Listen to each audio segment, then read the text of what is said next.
get back to business and talk business and talk Kenya, especially. We're hosting the Blue Economy Conference next month. What are your thoughts on this for Kenya's international profile and growth as well? Look, what investors always want anywhere in the world is stability and certainty.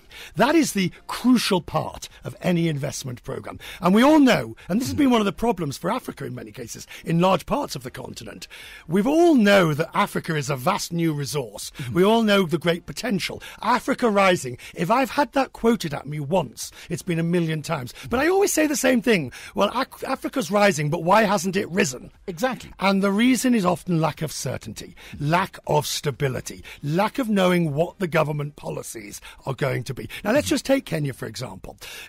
You know, I heard somebody say at a cocktail party last night, Kenya is great. It's a wonderfully peaceful society until you have an election. Indeed. And there's a certain truth in that. Indeed.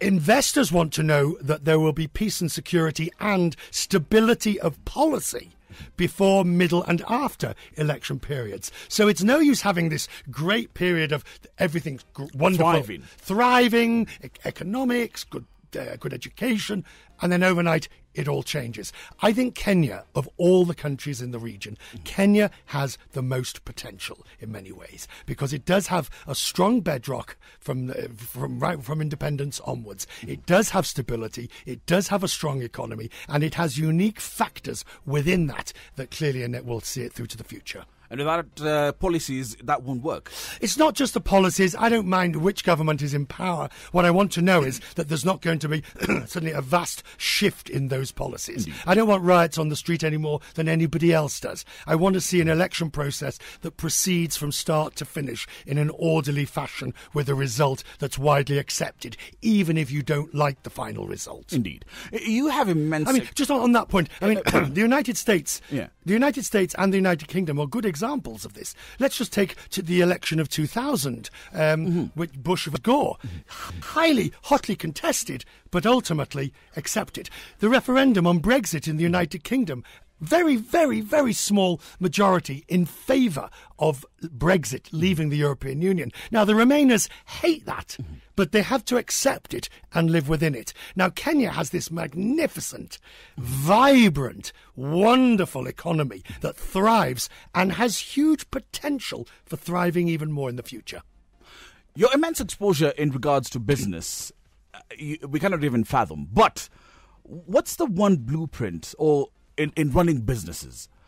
For instance, the way businesses are run in Europe, how does it compare with, say, Africa? Oh, you know the answer to that before we even begun. The answer to that is, I mean, most businesses in Europe, the vast majority, it's all about governance.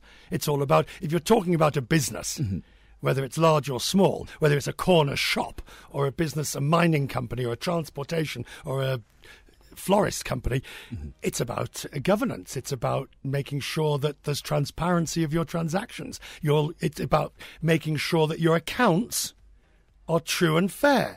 It's about doing business in an honest and fair fashion. That's where government and companies come together. If you want to go and raise money on the international markets, or you want venture capital and private equity from outside the country to come in, these days, the days when people would look the other way to corruption, bribery, fraud, mismanagement have gone. International companies will not invest unless you conform to the Bribery Act or the Foreign Corrupt Practices Act or any of these other foreign laws. So that's your starting point. If you want to run a clean business,